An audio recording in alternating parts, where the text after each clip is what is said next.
आकाशवाणी रांची से प्रस्तुत है प्रादेशिक समाचार।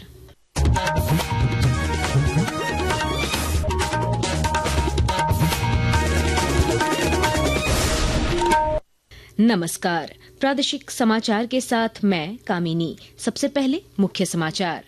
अमेरिका में अवैध रूप से रह रहे भारतीय नागरिकों को वापस भेजे जाने के मुद्दे पर संसद के दोनों सदनों में हंगामा, विपक्ष के शोर शराबे के कारण कार्यवाही प्रभावित। रांची विश्वविद्यालय ने आयोजित किया पहला खेल और सांस्कृतिक दीक्षांत समारोह, 120 प्रतिभागियों के बीच 156 पदकों का वितरण। राज्यपाल ने कहा, खेल गतिविधियां व्यक्तित्व विकास में सहायक। केंद्र पर 1,36,000 करोड़ रुपए बकाया होने के मुख्यमंत्री के दावे पर भाजपा ने कसा तंज। विधायक नीरा यादव ने कहा, राज्य सरकार पहले पूर्व में मिले पैसों का हिसाब दे। और आम नागरिकों के लिए खुला राजभवन उद्यान, 12 फरवरी तक लोग कर सकेंगे भ्रमण। झारखंड के 12 वीर सपूतों के गौरवपूर्ण इतिहास से होंगे परिचित। और अब समाचार विस्तार से। संसद के दोनों सदनों की कार्यवाही अमेरिका में अवैध रूप से रह रहे भारतीय नागरिकों को वापस भेजे जाने के मुद्दे पर विपक्षी दलों के विरोध के कारण प्रभावित हुई है। लोकसभा में कार्यवाही शुरू होते ही कांग्रेस, समाजवादी पार्टी, तृणमूल कांग्रेस और अन्य विपक्षी दलों ने नारेबाजी करनी शुरू कर दी तथा इस मुद्दे पर बहस की मांग की। इसके बाद लोकसभा अध्यक्ष ओम बिरला ने सदन की कार्यवाही पहले 12 बजे तक और बाद में 2 बजे तक स्थगित कर दी। उधर राज्यसभा में भी इसी मुद्दे को लेकर विपक्षी सदस्यों ने विरोध किया, जिससे कार्यवाही बाधित हुई। रांची विश्वविद्यालय के पहले खेल और सांस्कृतिक दीक्षांत समारोह का आयोजन किया गया। राज्यपाल सह कुलाधिपति संतोष कुमार गंगवार समारोह में बतौर मुख्य अतिथि शामिल हुए। मौके पर ओलंपियन मनोहर टोपनो विशिष्ट अतिथि के रूप में मौजूद रहे। इस दौरान समारोह में 11 प्रतिभागियों को स्वर्ण पदक समेत 156 मेडल दिए गए। मौके पर राज्यपाल ने कहा कि खेल और सांस्कृतिक गतिविधियां व्यक्तित्व विकास में सहायक है। वास्तव में खेलकूद और सांस्कृतिक गतिविधियां शिक्षा का एक अभिन्न अंग हो गए हैं। ये विद्यार्थियों में अनुशासन, आपसी सहयोग, नेतृत्व क्षमता और आत्मविश्वास विकसित करने का कार्य करती है। इस प्रकार के आयोजन इन मूल्यों को प्रोत्साहन करने का एक सशक्त मंच है।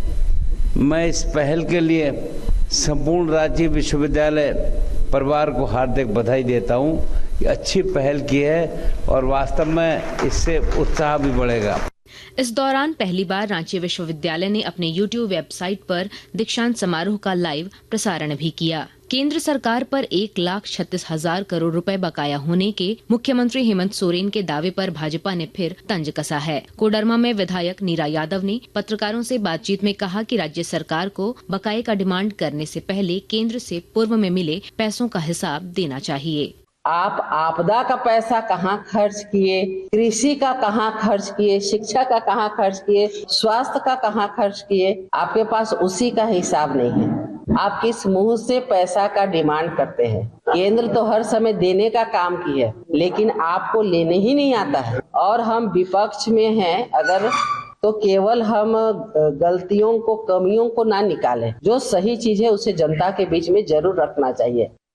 चतरा व्यवहार न्यायालय में पिछले 4 दिनों से वकालतनामे और शपथ पत्र को सत्यापित करने में काम आने वाले वेलफेयर टिकट नहीं मिल रहे हैं। इससे अधिवक्ताओं में रोष है। चतरा बार एसोसिएशन के अध्यक्ष रमेश जायसवाल और सचिव मुरली मनोहर मिश्रा ने बताया कि वेलफेयर टिकट के अभाव में न्यायिक और गैर न्यायिक कार्य प्रभावित हो रहे हैं।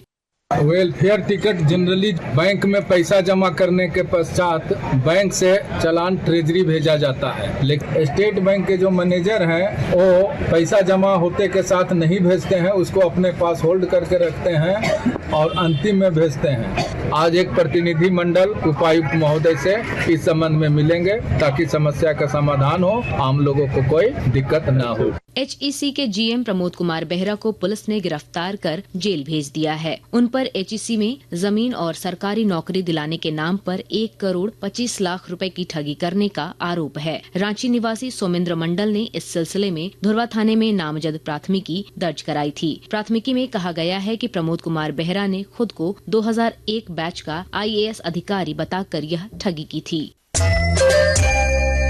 आकाशवाणी के ताज़ा तरीन समाचारों के लिए आप हमारी वेबसाइट newsonair.gov.in पर लॉग ऑन कर सकते हैं। ताज़ा समाचार X handle @AIR news alerts और Facebook page All India Radio news पर भी उपलब्ध है। अब प्रादेशिक समाचार एकांश के X handle @AIR news _Ranchi और फेसबुक, इंस्टाग्राम पेज तथा YouTube channel AIR news Ranchi पर भी हमारे बुलेटिन सुन सकते हैं। प्रादेशिक समाचार आप आकाशवाणी रांची से सुन रहे हैं। कोडरमा में संचालित नारी अदालत महिला उत्पीड़न और घरेलू हिंसा जैसे मामलों को सुलझाने में अहम भूमिका निभा रहा है। पिछले 17 सालों में नारी अदालत के जरिए 1000 से ज्यादा मामलों का निष्पादन किया गया है। हमारे संवाददाता ने बताया कि नारी अदालत ने सामाजिक न्याय की परिकल्पना को साकार किया है। कोडरमा में संचालित नारी अदालत एक ऐसी अदालत है जहां ना कोई जज है ना कोई वकील। नारी अदालत की अध्यक्ष तुकलेश्वरी देवी कहती है कि इस अदालत में किसी के साथ भेदभाव नहीं किया जाता। 1000 केस हम लोग कुछ उसमें निष्पादित किए हैं, जिसमें 2-4 गो केस है जो थाना तक पहुंचल है। बाकी जो भी हम लोग का केस आया है यहीं से हम लोग निपटारा करते हैं। दामोदर महिला मंडल के द्वारा संचालित यह नारी अदालत सिर्फ कोडरमा ही नहीं बल्कि आसपास के कई जिलों में भी प्रसिद्ध है। नारी अदालत की सचिव मीना देवी ने बताया कि नारी अदालत दोनों पक्षों को आमने सामने बैठाकर फैसला सुनाती है। पीड़िता हम लोग के पास शिकायत दर्ज करती है, हम लोग सब मिल करके छानबीन करते हैं। तो अच्छा कर रही है कि बुरा कर रही है, उस सब का भी हम लोग बाहर से जांच पड़ताल करके ही उनको बुलाते हैं। जो महिला घरेलू हिंसा और उत्पीड़न जैसे मामलों को लेकर थाना और न्यायालय जाने में कतराती है, वैसे महिलाओं के इंसाफ के लिए नारी अदालत का दरवाजा खटखटाती है। गजेंद्र बिहारी सिन्हा, आकाशवाणी समाचार, कोडरमा। सरायकेला खरसावां जिले में नशाखोरी के खिलाफ व्यापक अभियान शुरू किया गया है। विस्तृत ब्यौरा के साथ हमारे संवाददाता। सरायकेला खरसावां जिले में अवैध नशाखोरी को रोकने के लिए जिला पुलिस द्वारा चलाए जा रहे अभियान के दौरान अब तक 300 एकड़ से भी अधिक भूमि पर लगाए गए अवैध अफीम की खेती को नष्ट किया गया है। जिले में नशा उन्मूलन के क्षेत्र में अब तक का यह बड़ा अभियान रहा है। पुलिस अधीक्षक मुकेश लोनायत ने कहा कि इस अभियान के दौरान ग्रामीणों को बताया जा रहा है कि अफीम की खेती करना NDPS एक्ट के विरुद्ध है। पकड़े जाने पर 10 वर्ष से लेकर आजीवन कारावास तक की सजा हो सकती है। गोलक बिहारी, आकाशवाणी समाचार, सरायकेला खरसावां।